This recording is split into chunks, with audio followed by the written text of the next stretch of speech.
So yung mga seniors natin na hindi talaga nag-exercise, mabilis silang manghina. Yung iba, mga 70 pa lang o 65, hindi na halos makatayo o gumagamit na ng tungkol. Pero yung seniors natin na active, na madalas nag-walk, nag-exercise, yung muscle nila, nape-preserve nila dahil nga madalas silang gumagalaw. Muscle, use it or lose it. Habang nagkakaedad tayo, yung testosterone natin, nag-drop din. Yung muscle fiber natin, nagkakaroon ng pagliit ng muscle. The best way to preserve or increase your testosterone sa lalaki to exercise, use your big muscles. Strength is very related to function.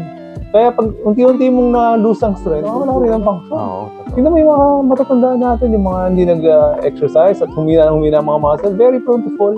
Kasi nawala yung balance, which is one function also. Yung mga ibang muscles na hindi na nag-go, unti-unti lang shed off ng katawan mo yan. Yung gluteus medius, wala na, deactivated na, which is responsible for balancing your hip, di ba? If you stand in one leg,